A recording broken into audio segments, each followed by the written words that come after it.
Assalamualaikum sahabat semua, apa kabar? Selamat hari Sabtu, weekend pada hari ini. Dan saya mau live sama teman-teman sekalian di perjalanan ini. Saya dari rumah menuju ke rumah seorang sahabat. Jadi dalam perjalanan ini saya mau ngobrol-ngobrol sama teman-teman sekalian. Jadi kalau teman-teman mau tanya apapun, maka saya akan jawab pada hari ini. Selama pandemi ini, sebelum teman-teman bertanya, saya berbagi sedikit. Selama pandemi ini, apa yang saya lakukan? Saya bersyukur kepada Allah karena banyak di rumah tentu saja.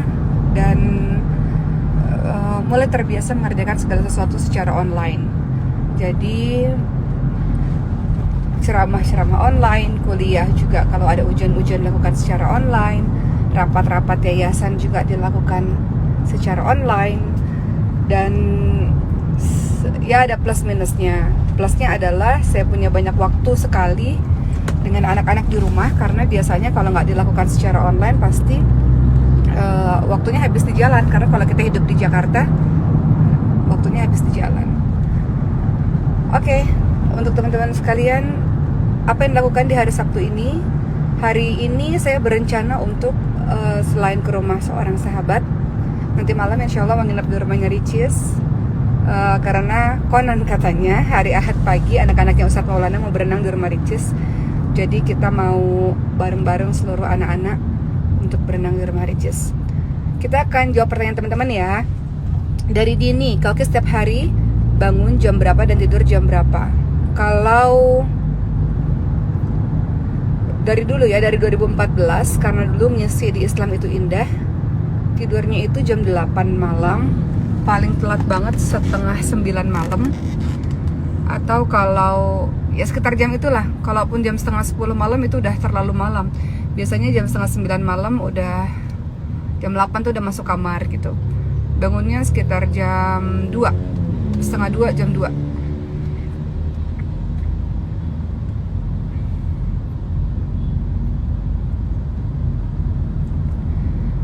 Oke.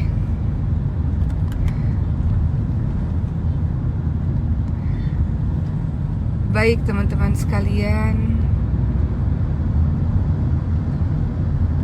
Dari Via, orang tua murtad setelah bercerai.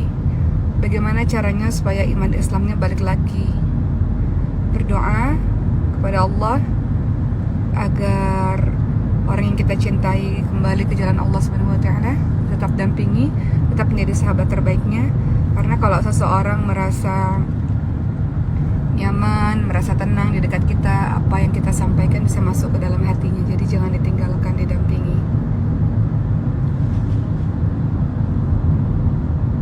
Abang Ryan, Assalamualaikum Abang Ryan. Abang selalu dengan cellphone, kenapa Abang? Oke, gimana sih cara pesan Islaman? Pesan aja, langsung pesan di isi Fit Slim.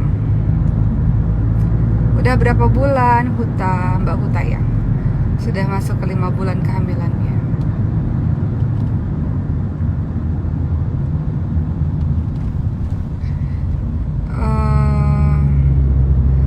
Fatimah, sekarang markas Maskal Huffaz sudah berapa cabang dan di mana saja lokasinya? Sudah ada 7 cabang. Dan kemarin baru ada yang mengatakan, saya punya rumah tidak terpakai, silakan dipakai untuk menghafal Quran di Jambi. Jadi kalau jadi insya Allah ada 8 cabang. Saat ini ada di Bintaro 4 cabang, Bintaro Tangerang Selatan, di Bogor 1, kemudian di Medan ada 2 cabang, dan sebentar lagi akan buka di Jambi atau menyusul tempat-tempat lainnya. Kalau teman-teman punya rumah yang tidak terpakai misalnya, atau teman-teman punya rumah yang mau dipinjamkan untuk sementara waktu, itu bisa dijadikan rumah Quran, maka bisa bekerja sama dengan Maskal Huffaz.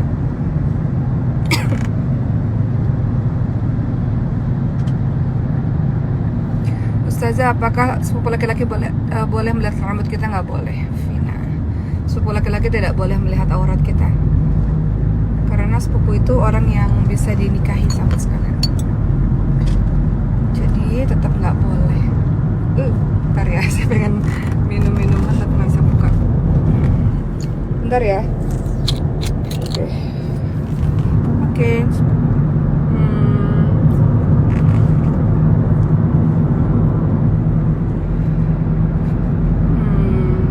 Apa ya pertanyaannya? Kesibukannya apa selama pandemi ini? Kesibukan selama pandemi, saya lagi ngejar disertasi teman-teman sekalian. Disertasi saya di kampus UIN Syarif Hidayatullah Jakarta. Jadi di disertasi itu saya sudah masuk ke babak akhir lah istilahnya ya. Jadi udah mau masuk kepada ujian akhir. Jadi saya lagi fokus untuk ke disertasi saya dan fokus untuk menambah ilmu, khususnya ilmu Al-Quran. Dan berharapnya disertasi itu selesai sebelum anak ini dilahirkan. Jadi lebih fokus untuk mengisi diri dengan ilmu dulu. Seperti itu.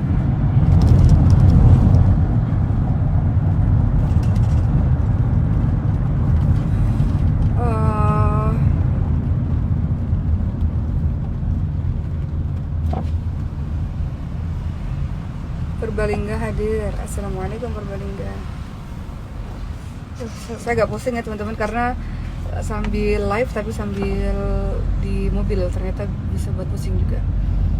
Bagaimana mengontrol dari Leni perasaan ke lawan jenis, apalagi sama anak yang lebih muda? Hah? Mengontrol perasaan ke lawan jenis? Cara mengontrol perasaan ke lawan jenis, hindari segala macam akses yang membuat kita berkomunikasi intens dengannya. Jadi kalau nggak ada komunikasi, insya Allah perasaannya jadi lebih terkendali. Kita sibuk dengan hal-hal positif lainnya, maka perlahan-lahan bisa lupa insya Allah kalau kita sibuk dan kita nggak ada akses komunikasi apapun sama dia.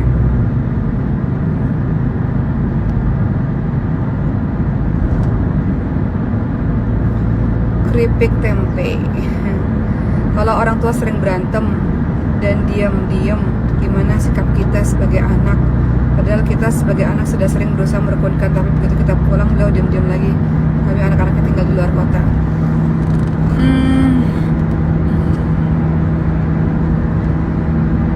Teman-teman lihat dalam surah Al-Hujurat ayat 10, fa'aslihu baina akhawaykum, kalau saya tak salah bunyinya ya. Jadi di situ disebutkan kalau ada orang yang berselisih, maka tugas kita adalah mendamaikan. Caranya seperti apa? Pertama tentu adalah dengan doa, karena Allah yang bisa membalikkan hati seseorang. Kemudian yang kedua adalah berbohong itu di dalam Islam diperbolehkan, yaitu bohong dalam 3 hal. Pertama dalam strategi perang, maksudnya adalah kita nggak boleh memberitahukan strategi perang kita kepada musuh tentu saja. Kedua untuk suami istri, bagaimana suami istri bisa saling harmonis, maksudnya ya misalnya memuji-muji gitu, untuk mengharmoniskan suami istri. Dan yang ketiga adalah berbohong untuk mendamaikan. Jadi boleh juga tuh bilang kepada orang tua yang satu, sebenarnya ibu bilang ibu rindu ibu, apa-apalah yang sekiranya yang positif-positif, yang sekiranya bisa membuat hati mereka melunak kembali satu sama lain.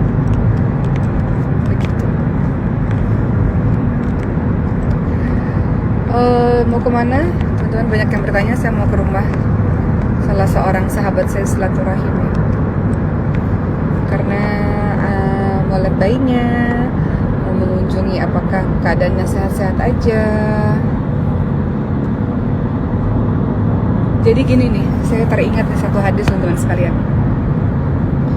Ada seseorang yang ingin berkunjung ke rumah saudaranya atau ke rumah temannya. Terus malaikat tanya, kamu ke rumah saudara kamu atau ke rumah teman kamu itu karena apa? Terus si orang ini mengatakan, aku ke rumahnya karena karena apa ya?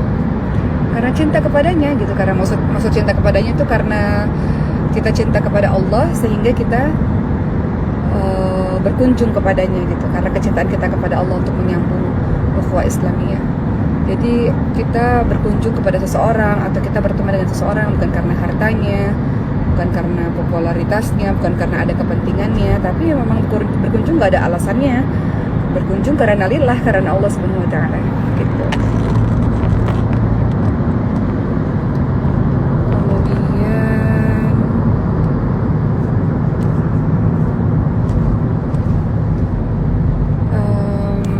ta'aruf yang betul.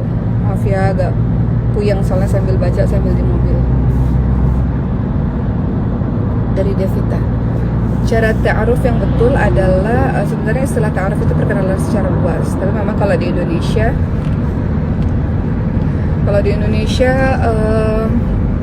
lebih kepada orang yang mau menikah, teman-teman sekalian. Intinya adalah tentu kita harus mengenal dengan siapa orang yang kita ingin menikah. Maksudnya adalah ta'aruf adalah perkenalan. Kita harus tahu latar belakangnya, kita harus tahu keluarganya seperti apa, pergaulannya seperti apa, teman-temannya seperti apa, cara pandang hidupnya seperti apa. Tapi di dalam proses ta'aruf itu tidak ada hal-hal yang mengotori kesucian diri. Jadi dibatasi berkomunikasinya hal-hal yang memang betul-betul diperlukan dalam sebuah rumah tangga. Kemudian tidak ada khulwat, tidak ada dua-duaan, apalagi yang lebih daripada itu gitu. Jadi perkenalan tapi bukan HTS-an, hubungan tanpa status TTM, teman-teman mesra. Dan kalau sudah merasa cocok, biasanya waktunya nggak lama-lama sih, sekitar sebulan ada, 2 bulan ada, 3 bulan ada, setelah itu langsung ke pernikahan. Intinya ta'aruf itu niatnya adalah menuju ke pernikahan. Karena banyak orang ta'aruf tapi dinikahin 2 tahun lagi, 3 tahun lagi. Itu sih namanya bukan ta'aruf, itu namanya pacaran Islami. Tetap saja tidak diperbolehkan. Nggak boleh dong. Ntar dulu. Ustazah, ta'aruf dengan 2 orang sekaligus boleh nggak? Sebenarnya lebih ke adab ya, teman-teman sekalian. Sebenarnya jangan ta'aruf, temenan aja ke mana, ke siapa temenan silahkan. Tapi kalau ke ta'aruf itu kan pembicaraan kita sudah lebih intens dan kita niat nikah gitu. Jadi kalau di waktu yang bersamaan, menurut saya ya itu adab ya. Menurut saya di saat kita lagi komunikasi intens fokus dengan seseorang ini, tiba-tiba kita bersamaan dengan orang lain, karena rasanya sih kurang aja gitu. Kalau mau teman-teman temenan aja seperti biasa. Tapi ta'aruf kalau nggak mau yang ini ya udah ditolak, jelas ditolak, dihentikan ta'arufnya, kita ta'aruf dengan yang lain seperti itu. Oke.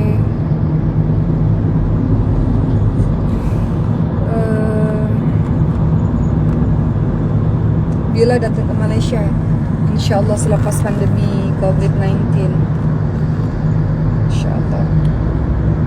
Wow, salam dari Irak. Wow, masya Allah.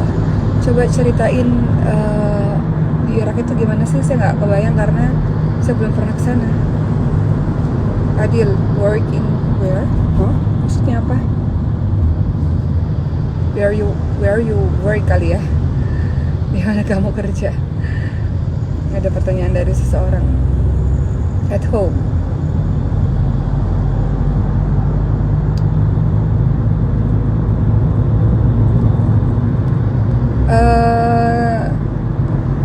Teman-teman semua, salam dari Maluku Utara. Waalaikumsalam warahmatullahi. Semoga sehat terus. Alhamdulillah, terima kasih teman-teman sekalian. Dari dia, bagaimana cara menahan diri di saat sendiri? Menahan diri dari apa? Menahan diri dari ngapain? Coba diperjelas pertanyaannya. Nuriana, bagaimana cara memperbaiki sholat? Pertama, belajar bacaan sholat dengan betul. Kedua, pahami artinya. Ketiga, pahami setiap gerakannya dan sempurna dalam setiap gerakannya. Kemudian tumakninah, tenang dalam melaksanakan sholat. Khusyuk dalam sholat, seakan-akan itu adalah sholat terakhir kita. Cahaya matahari. Oke.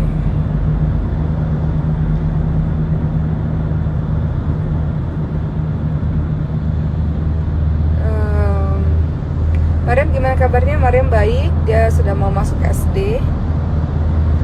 Dan tadi pagi saya konsultasi ke sekolahnya, karena di sekolahnya itu ternyata ada 2 program, satu program Markas Al-Quran, satu program reguler. Jadi program Markas Al-Quran itu dari anak kelas 1 SD belajar Quran dari pagi sampai sore, full day school kan. Terus kalau reguler itu pelajarannya campur, selain Quran, bahasa Arab, dan keagamaan, ada juga math, science, bahasa English. Jadi saya memilih perjalanan reguler saja karena Qurannya di rumah juga udah jalan. Jadi kayaknya sih biar Mariam juga bisa belajar Science, Math, English juga. Adapun kalau belajar Qurannya nanti digenjot lagi di rumah.